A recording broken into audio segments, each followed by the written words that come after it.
And good evening. Tonight, the battle over late night turning into anything but a joke.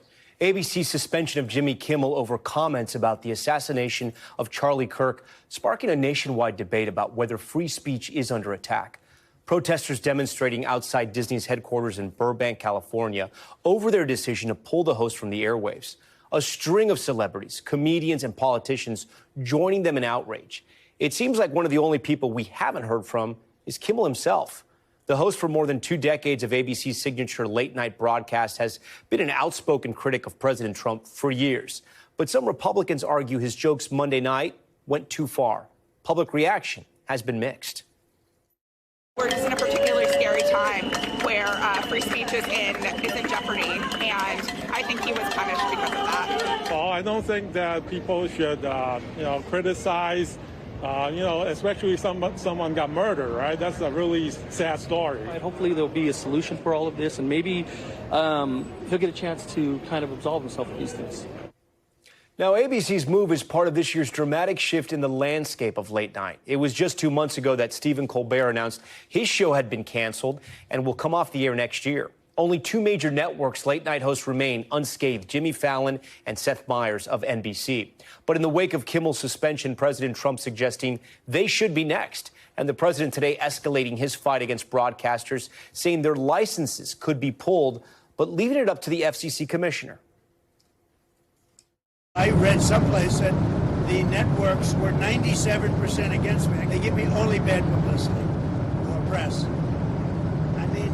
They're getting a license. I would think maybe their license should be taken away. It would be up to Brendan Carr.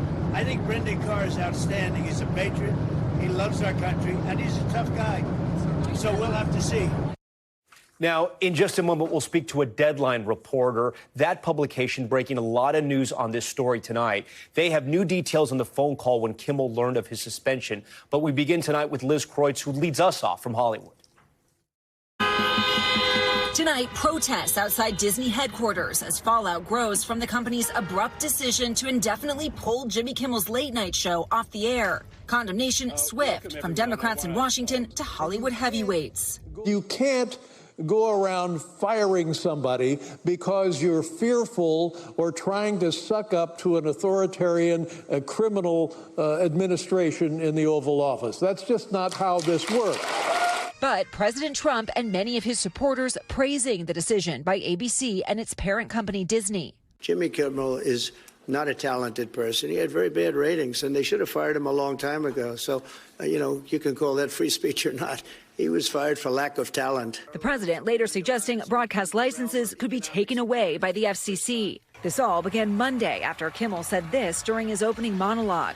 The MAGA gang desperately trying to characterize this kid who murdered Charlie Kirk as anything other than one of them and doing everything they can to score political points from it. After criticism from conservatives, Brendan Carr, the chairman of the FCC, threatened action against the network. Disney needs to see some change here. Hours later, Nexstar, which owns more than 200 local TV stations nationwide and is currently seeking FCC approval for a merger, announced it would stop airing Kimmel on all of its ABC affiliates. Soon after, ABC said it was suspending the show. Now, Sinclair, another major television group, saying they won't air Kimmel's show again unless he offers a direct apology to Kirk's family and donates to Turning Point USA. The issue that arose here where lots and lots of people were upset was not a joke. It was not, making fun or pillaring me or the administration or the president. It was appearing to directly mislead the American public about a significant fact. But Anna Gomez, the lone Democrat on the FCC panel, says the government is suppressing free speech.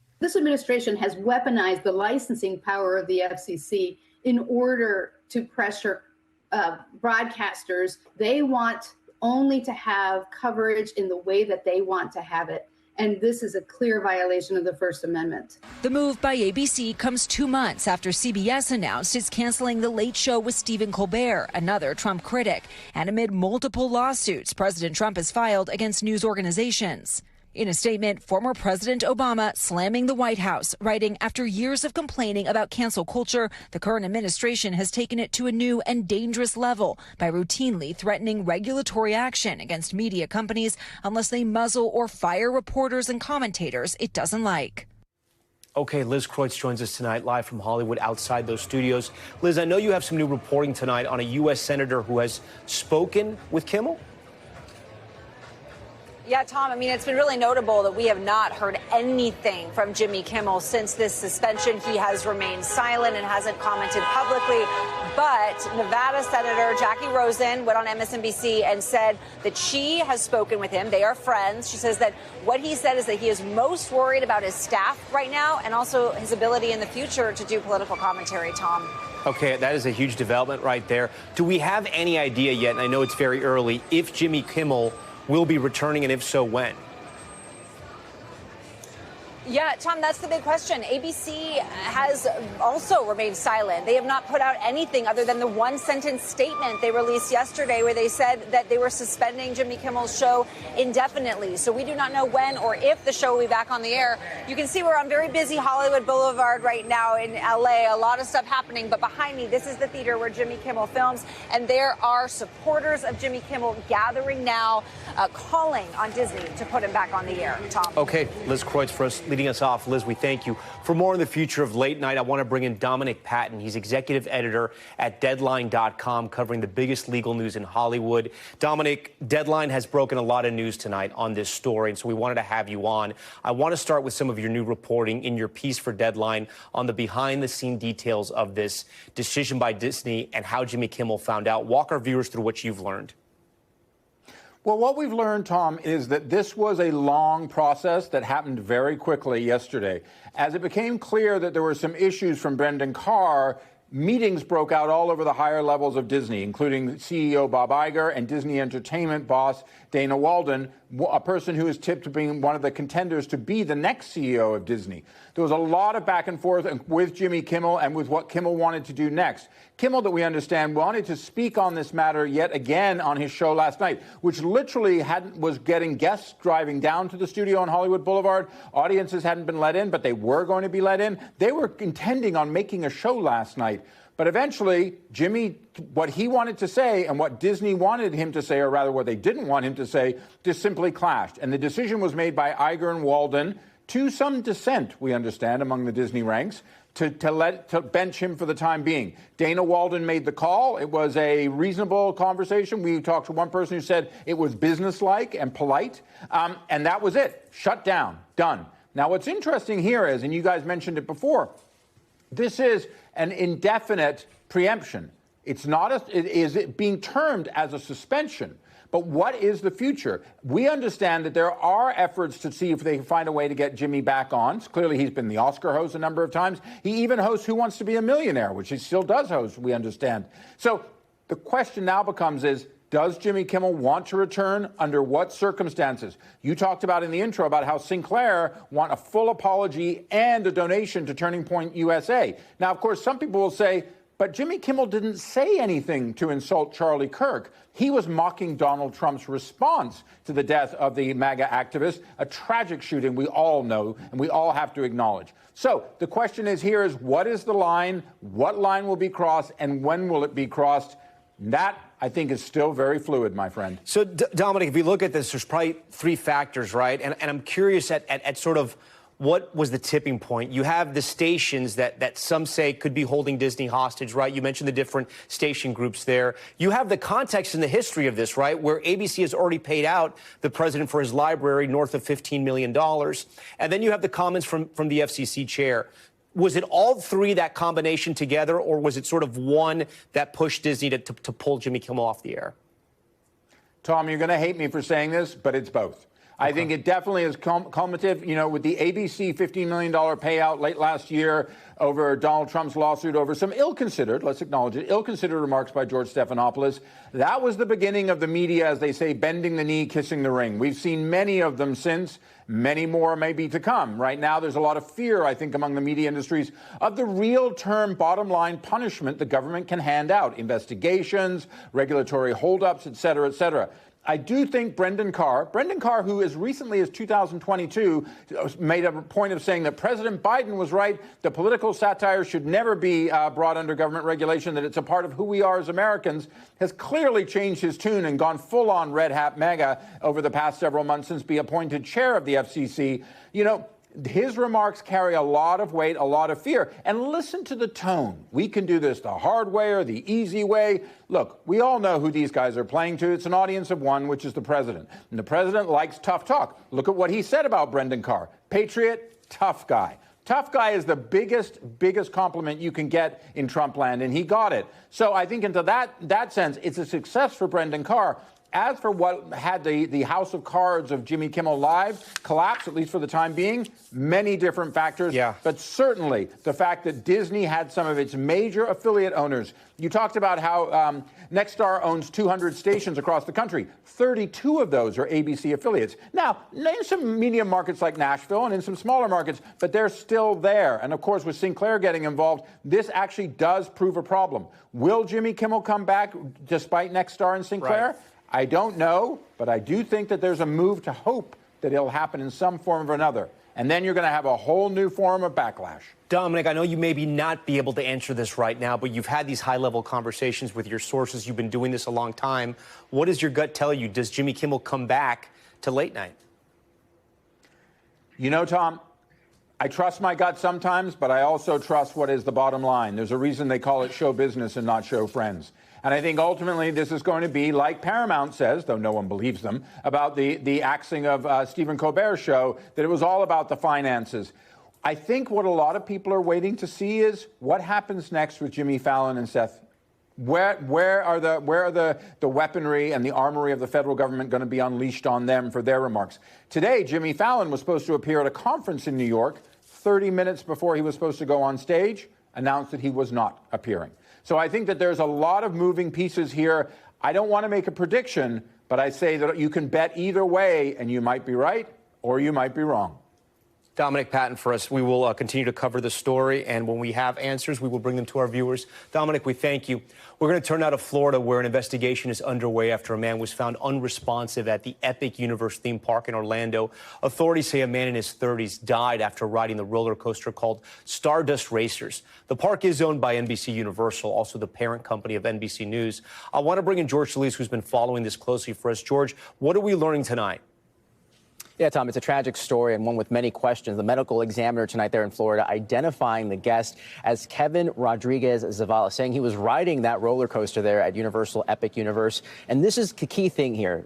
The medical examiner saying the cause of death was multiple blunt impact injuries, but ruled it an accident. Now, the Orange County Sheriff's Office are saying that off-duty deputies responded to the park last night when they got word that there was an unresponsive guest on board that roller coaster, later taken to the hospital where he was pronounced dead. We have not seen many talk from guests. We have not seen any video beyond what our affiliate there got of the roller coaster. There you see some of the attention there from law enforcement. But again, the key thing here right now, Tom, is, again, the identification of that guest, and again, that cause of death, and more importantly, they are ruling it an accident at this time, Tom. And then, George, how is the park responding?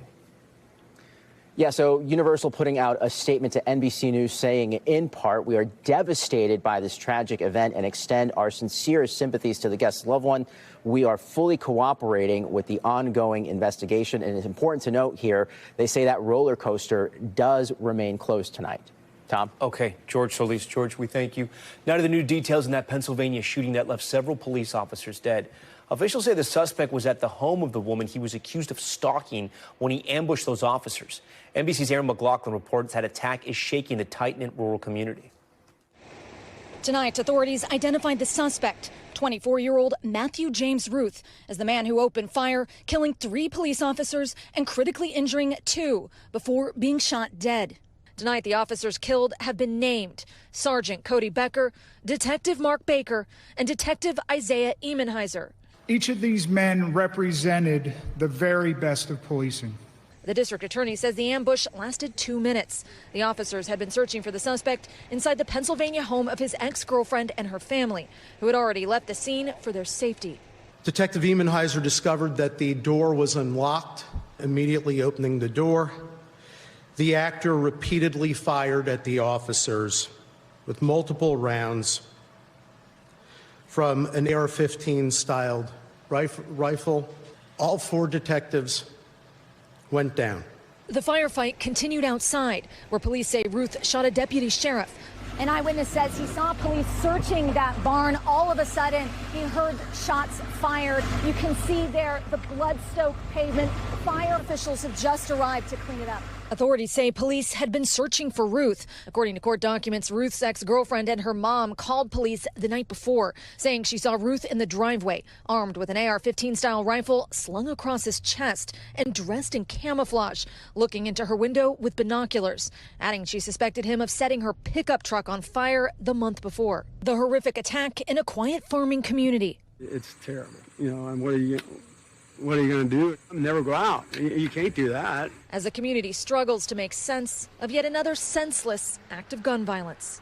Okay, Aaron joins us now live from York County, Pennsylvania. Aaron, what do we know about the conditions of the two officers who were critically injured? Well, Tom, the condition of one of the officers appears to be improving, now listed by the hospital as being in satisfactory condition. The other officer remains in critical but stable condition. Authorities are not releasing their names at this time. Tom? Aaron McLaughlin for us. Aaron, we thank you for that. We turn on to President Trump's historic visit to the UK. The president touting new deals for massive investments in the U.S., but also revealing he may be worlds apart with America's key ally on Russia and Gaza. Here's NBC's Gabe Gutierrez. Tonight, President Trump heading back to Washington following a historic second state visit to the UK. After a royal farewell, First Lady Melania Trump touring a library with the Queen and joining the Princess of Wales visiting young scouts, while the president met with British Prime Minister Keir Starmer, signing a multi-billion-dollar tech deal. The deals and investment that you're announcing today break all records. But then thornier issues emerged. The UK plans to recognize a Palestinian state next week. I have a disagreement with the Prime Minister on that score. Okay? One of our few disagreements, actually. President Trump has said that would reward Hamas. Well, simply, I want the hostages released now, right now, not 1, 2, we'll give you 3 more tomorrow. We have to remember October 7th, one of the worst, most violent days in the history of the world. As for the war in Ukraine, Starmer urging Trump to crack down more on Vladimir Putin. We have to put extra pressure on Putin. He has let me down. I mean, he's killing many people. While the president is urging European countries to stop buying Russian oil. If the price of oil comes down, Putin's going to drop out. He's going to have no choice. He's going to drop out of that war. And tonight, the White House says Marine One made an unscheduled landing due to a hydraulic issue, but the president and First Lady safely boarded another helicopter. Tom? Okay, Gabe Gutierrez for us.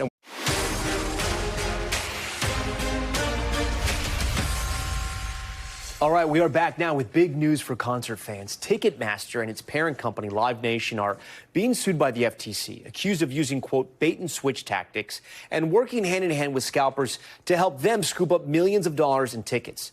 Scrutiny of the companies grew after sales for Taylor Swift's Eras Tour crashed Ticketmaster's site. You may remember that. Here to break it down for us is NBC Biz and Tech reporter Emily Lohr. So, Emily, let's dig into some of those bait-and-switch tactics we were just talking about here. When you go to Ticketmaster, you often see the tickets cost one thing and then suddenly they change. What's going on? Yeah, so that's deceptive pricing here that the FTC suing Ticketmaster and its parent company, Live Nation, alleging that there's deceptive pricing and hidden fees. And we're going to show you an example here. So let's say last year in March in Chicago, you wanted to buy 2 Bad Bunny tickets, a hot ticket. You go here, your Ticketmaster.com, $245 per ticket. You see your grand total right here, $490. And you're excited to go through, you check out.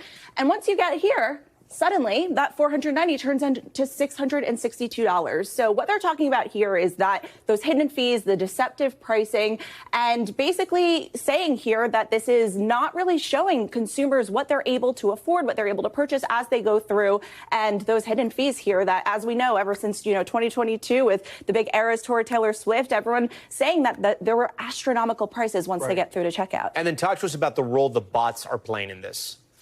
Yeah, so here's another example we can show you here is that for several events, there usually is an agreement made, Ticketmaster and the artist as well, on a ticket limit. So if you go to Ticketmaster.com, this is one example. This was a Weezer concert in 2024 in California. I went to that concert. Did you? Yeah, we knew that. That's why the FTC included that in their lawsuit here.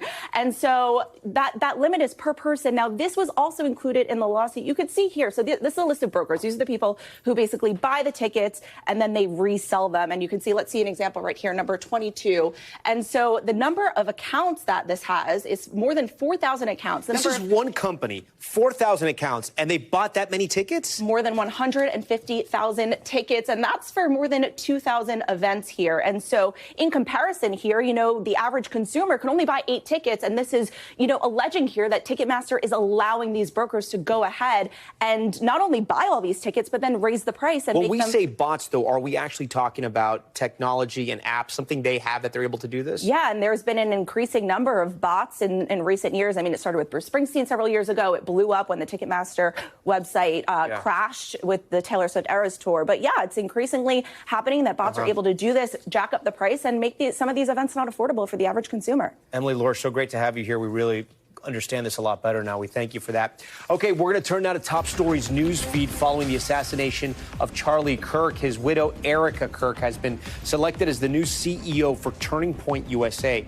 The board said Charlie Kirk expressed that he wanted his wife to take over in the event of his death, Erica promising to make her husband's conservative youth organization, quote, the biggest thing that this nation has ever seen. President Trump and Vice President Vance are planning to attend Kirk's memorial service Sunday. Federal officials now categorizing the event at the second highest level for federal security. And Illinois, in Illinois, I should say, shocking video showing a person making a dangerous move to catch a train. Take a look at this. Here's the person running across the platform before crawling underneath the stopped train, presumably to get to the other side of the tracks. The person in the video has not been identified. Police say it's a reminder that catching a train is not worth risking your life. Yeah, that is true. And in Washington, a trail camera capturing a rare battle between a bald eagle and a coyote. Take a look at this. This is a weird one. So here's the standoff, the two animals facing off and fighting over a deer carcass. Yummy. Here they appear to almost yell at one another before the bald eagle puffs its chest to block the coyote's path. It's unclear who stood victorious, but judging by this image, the coyote looks a little scared. All right, and big news tonight in the baseball world. Dodgers star pitcher Clayton Kershaw is retiring at the end of the season. Kershaw calling it a career after spending 18 seasons with Los Angeles. He's set to make his final regular season start tomorrow night. Kershaw has 3 Cy Young awards, and Dodgers owner Mark Walter called Kershaw's career legendary. We want to turn now to our franchise series, The Cost of Denial, and a look at how the healthcare system can impact insurance premiums for everyone. A Florida doctor is sounding the alarm, saying the very company he once worked for is committing fraud through a billing practice that's driving up costs for patients. Jesse Kirsch has our investigation.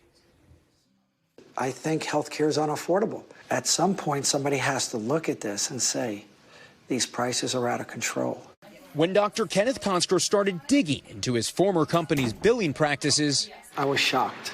The South Florida OBGYN says while he was working at Florida Women Care, or FWC, the company overcharged patients, including new mothers. That is absolutely fraudulent. Consker is accusing the company of a type of fraudulent billing practice called upcoding. Upcoding is when you're going to try to get a higher reimbursement for a service that was not rendered for that level. Consker co-founded and later sold FWC. It's now part of Unified Women's Healthcare, a network touting it's proudly responsible for nearly 1 in 21 births in the United States. Over the years, Consker says he grew frustrated with how the business was being run under private equity ownership, particularly over payroll and compliance issues. And last year, he was terminated without cause. I think at some point when you are so loud, you become an annoyance of management. Before he left, Consker says he discovered dozens of upcoding cases. That's a hospital document. And saved the records. The internal medical team's note says that this patient had delivery provided by a certified nurse midwife. But the patient was billed as if she had been seen by a doctor. That's more expensive NBC News reviewed 27 cases provided by Konsker. All 27 show similar discrepancies, suggesting there's been upcoding. The cases involve both Medicaid and private insurance. Konsker says billing patients this way drives up insurance premiums, and that makes healthcare more expensive for everyone. One thing I would hope is we start looking at the healthcare system and realize how broken it is. Konsker says he found over 150 patients had visits upcoded at Florida Woman Care, and he estimates the company received tens of millions of dollars it did not earn. This is money that's owed back to patients. This is not money that should be in the hands of a private equity-backed healthcare company. Konsker shared his findings with the company, with insurance providers, and with regulators, including the Florida Attorney General. And after NBC News reached out, the Florida AG's office said there is an active investigation into Florida Woman Care by one of its fraud teams. In a statement, FWC tells NBC News it has not found any evidence backing up Konsker's allegations. The healthcare company saying, in part, it maintains rigorous compliance programs, including regular independent audits and mandatory provider and staff compliance training. FWC has faced similar allegations before. In 2018, the company paid the U.S. government $1.7 million following a DOJ investigation into improper billing practices, though there was no determination of liability. After his termination, Konsker accused FWC in a lawsuit of trying to convince his patients that he abandoned them. I've been seeing him for 16 and a half years. So One of those patients was Misty Paez, who was seeing Dr. Konsker for her precancerous cervical cells and ability to have children. I'm very high risk with it, and it's very aggressive in my system. But when she showed up for an appointment, she was told he was not there. What was that moment like? Very overwhelming. It was literally like a slap in the face. Like, what do you mean I'm not seeing him? Paez eventually followed Konsker to his new practice. Now Konsker and FWC are each pursuing legal action against the other. Why should people trust what you say instead of just looking at you as a former employee with an axe to grind? I don't have an axe to grind. I believe that this is a much broader problem than just from the group that I came from. And he says it's part of a broken system that needs to change. Okay, Jesse joins us now. Jesse, just how big of a problem is upcoding across the industry? Yeah, so Tom, according to a government report just looking at Medicaid and Medicare, in 2023, there were more than $100 billion estimated of improper payments. That's a category that includes upcoding. And we've asked experts, how many places is this happening? How frequently is this happening? What we get are just estimates, because this is something that experts tell us is so hard to actually pin down and prove, Tom. Got it. Jesse Kirsch for us tonight. Jesse, always great to see you. We're back now with the worsening humanitarian crisis in Gaza. Tens of thousands forced to flee Gaza City in recent days due to Israel's ground offensive. An estimated 250,000 people displaced in the last month. Roads filled with families desperate to find safety. NBC News foreign correspondent Matt Bradley has this look into the grueling journey. In Gaza, an agonizing displacement. Tens of thousands of Palestinians packing their lives into their cars, others fleeing on foot. Ahmed lost his eyesight in an Israeli bombing. Now his wife Rafiq is guiding him the whole way. The journey is incredibly tough, more than anyone could imagine. She said, there's no pity and no humanity. They're all fleeing Gaza City, the enclave's most populated area, and the focal point of Israel's new ground offensive, now in its third day.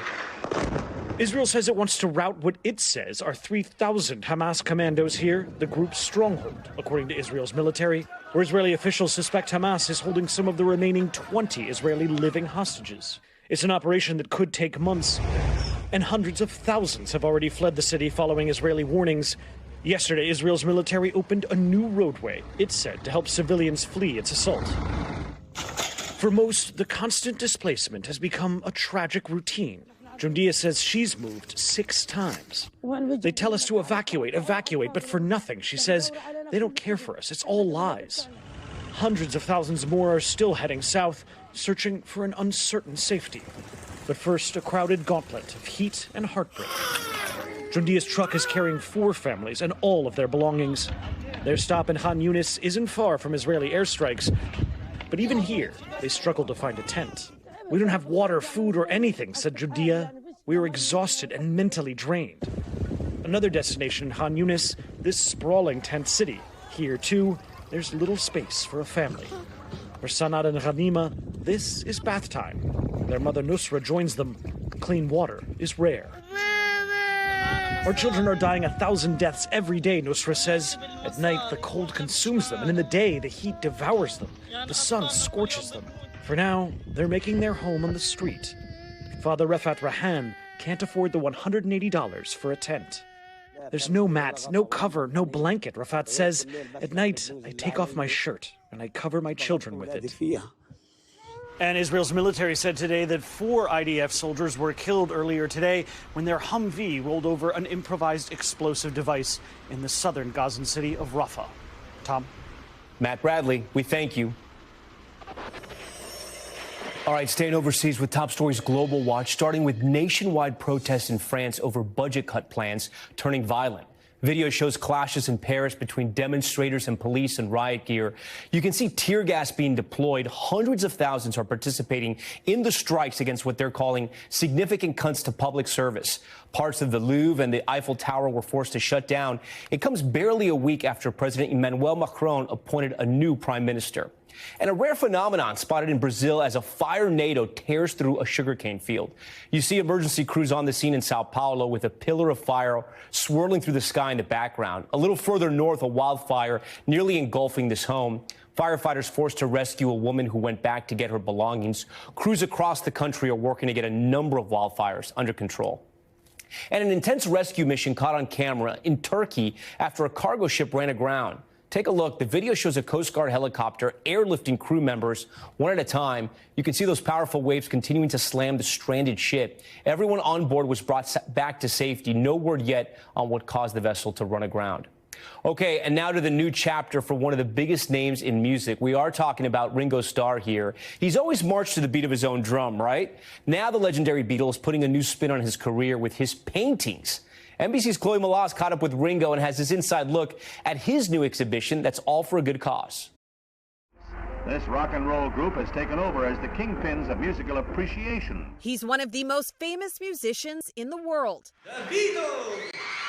Ringo Starr, Beatle, 9-time Grammy winner, Oscar winner, and 2-time Rock and Roll Hall of Fame inductee. Here are the Beatles! And now the Liverpool-born rock and roll legend is taking his artistic talents to the canvas. I just do what comes out, you know, what's the feeling? And this came out by chance. He sat down with NBC to showcase Star Art, a collection including spin art on display at An Amazing Gallery at the Venetian Resort, Las Vegas. It's Starr's first exhibition of original paintings. I had to convince myself, just enjoy it, you're not Rembrandt. And because I lived in Amsterdam for a while and he was incredible. Proceeds from art sales going to his charity, the Lotus Foundation. Do you find painting gets you into some sort of a meditative state? Yeah, you can't believe how fast the time goes when you're just in it, doing it and having fun with it. And it gives me joy, you know, and I'm sort of, I make it up as I go along. How long did this take to do? Oh, close to 3 minutes. 3 minutes? Well, so yeah. you can just do a lot of these at a time then? Yeah, but no, the thing is you put your paint on, it just blobs. Those creative instincts still strong, nearly 60 years after the Beatles' last public performance, closing the chapter on the unforgettable era of Beatlemania. Thank God there was 4 of us for the busy days. And, you know, I remember when we first came, we were in New York, and the hotel suite was just full of people, and everybody wanted something. And so when 4 of us went and sat in the toilet and chatted to each other, how are you doing? What's happening, you know, your life? You've been called the glue of the Beatles. Yeah, Do you agree? Do you agree Mr. with Glue that? to you. Yeah. Do you miss it?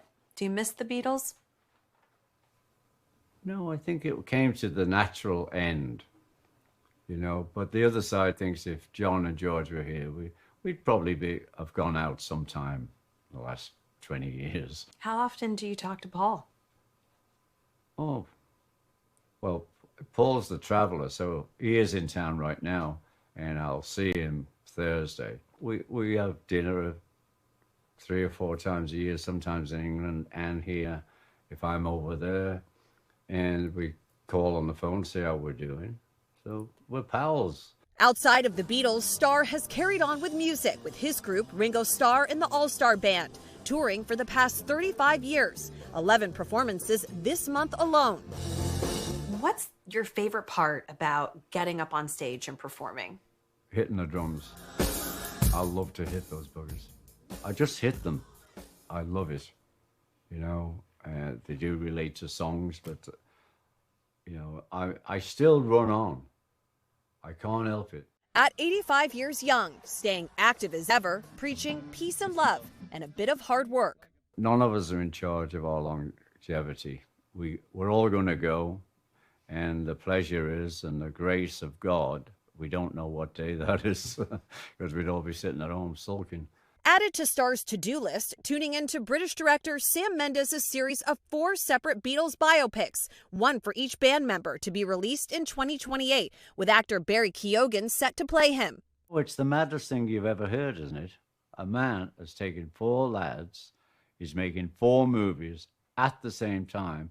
They'll come out at the same time. Starr taking Keoghan under his wing on a recent visit. He came to town a few months ago, and I called him, and a friend had his number, and I brought him over to the house to talk to him, see how you doing, you know, so he could see me just hanging.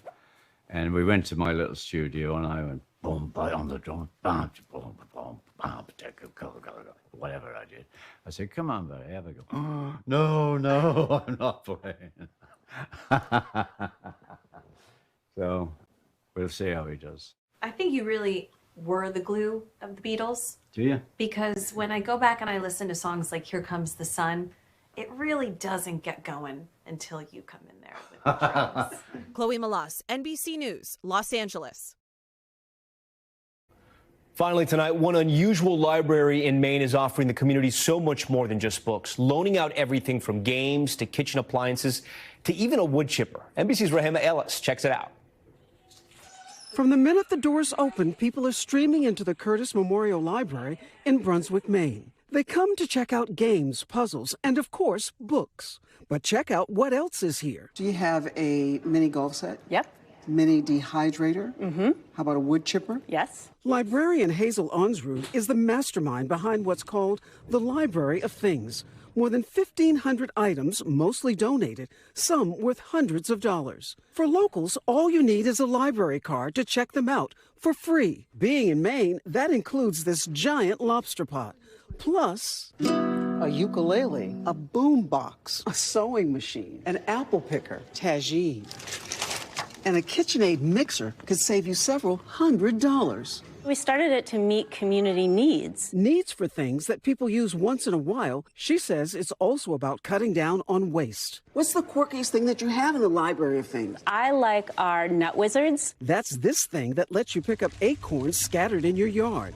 Claire Schreiber is a regular, often checking out the yogurt making machine or backyard games for parties. Why? Growing up, I had a huge family. I moved away, and now I can't go to Uncle Jim's house to go grab a pressure washer. So the library has it, and I don't need to go buy my own. Over the past year, folks have checked out more than 3,700 items. We realized, wow, folks need access to these items. And it ends up you can't really rent an acorn cracker, and you can't really rent a mushroom inoculation kit. So guess what? We lend them.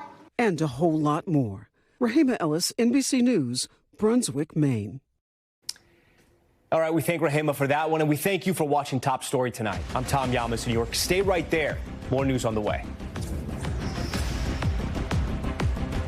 We thank you for watching, and remember, stay updated on breaking news and top stories on the NBC News app or watch live on our YouTube channel.